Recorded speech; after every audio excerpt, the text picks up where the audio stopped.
দুঃখ প্রকাশ তো নাটকীয় দুঃখ প্রকাশ। তিনি যা করছে সারাটা জীবন আমাদের নেতৃত্ব এত তার যে একটু একটু করে মেরে ফেলছে, এই মেরে ফেলাটা সে এখন এসে বলবে যে আমি ভুল করছি বা আমি দুঃখ প্রকাশ করছি বা আমি শোক, উনি গভীর শোকে মর্মাহত। সেটা কি আমাদের যে অভিভাবক শূন্যতা, তো সে কি এটা পূরণ করতে পারবে? আমাদের নেতৃত্বকে তো সে অসুস্থ করছে। সাদ্দাম বাংলাদেশে আসো, আমাদের সাথে দেখা করো। এতদিন এই ডাইনির বাচ্চা ডাইনি, এই স্বৈরাচারীর বাচ্চা স্বৈরাচারী মহিলা বলে গেছে যে মরতেছে না কেন, এ তো নাটক করে, কি হয়েছে, এর কি সমস্যা, এ কিছু করে না। এই নাটকবাজ মহিলা কালকের দিনটা মনে হয় ঠিক আল্লাহর কাছে বলছে, আল্লাহ পাচ্ছি আমার পথে যে আমার জীবনের উনি তো সুন্দর ছিল না, না আমাদের নেতৃত্ব অনেক বেশি সুন্দরই ছিল। ওনার সুন্দর নিয়ে হিংসা, আমাদের নেত্রী কথা বলতে পারো সেটা নিয়ে হিংসা। ওনার তো প্রতিটা ঘাতে ঘাতে মানুষ ওনাকে পছন্দ করতো না, আমার নেত্রীকে সারা বাংলাদেশের মানুষ পছন্দ করতো।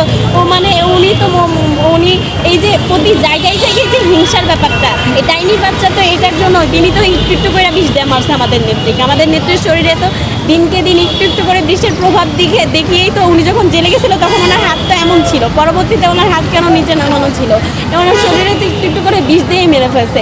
এই ডাইনির বাচ্চার যদি 500 বারও ফাঁসি দেওয়া হয় তবেও আমাদের এই রাগ আর এই ক্ষোভ কোনো দিন যাবে না। আমরা কোনো দিন বিএনপি আওয়ামী লীগের সাথে আপোষের সম্পর্ক করব না, আগেও করিনি। আর আমাদের নেত্রীর আদর্শও কখনো বলে না তাদের সাথে আপোষ করতে। আমরা কোনো দিন এই আপোষহীনতার রাজনীতি ওদের সাথে করবো না।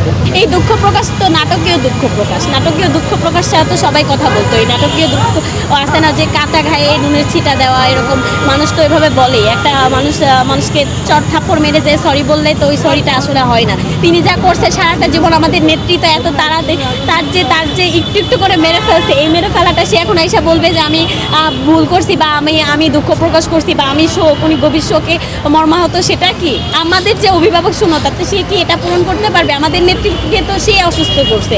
মানুষের মৃত্যু আল্লাহর হাতে থাকে, আমিও বিশ্বাস করি এটা। মানুষ আল্লাহ যতদিন বাঁচায় রাখছে, কিন্তু তার মানে তো এখন আমি শীতের মধ্যে যদি শীতের কাঁথা কম্বল ইউজ না করে রাস্তার মধ্যে বসে থেকে কুয়াশায় ভিজে, আমার তো ঠান্ডা লাগবেই। তিনি এভাবেই তো তাকে অসুস্থ করে ফেলছে। পাখি কথা কইও না, এমন টাইপের না। তো উনি কোথায় গেছে? আমরা তো ওনাকে খুঁজতেছি। সাদ্দাম বাংলাদেশে আসো, আমাদের সাথে দেখা করো। এখন তো সে যেমন বলছে, এখন তো তারেক রহমান আসছে, তারা দেশের বাইরে বসে একটা পিছনে কি ব্যাকগ্রাউন্ড লাগায় সামনে এসে 2-4 লাইনের বক্তৃতা কেন দিচ্ছে? এখন আসুক বাংলাদেশে, সে তো সবসময় চাইছে বাংলাদেশে আসুক। তাদের এত হ্যাডামালা, ওরা তো আসতেছে না কেন এখন বাংলাদেশে? তাদের লোকজন দিয়ে, গুপ্ত বাহিনী দিয়ে এখানে ওখানে এই সমস্যা ওই সমস্যা, এখানে আগুন দিয়ে পড়ানো, এত কিছু করতেছে। এখন আসুক দেশে, আমরা তো অপেক্ষা করছি তার দেশে আসার।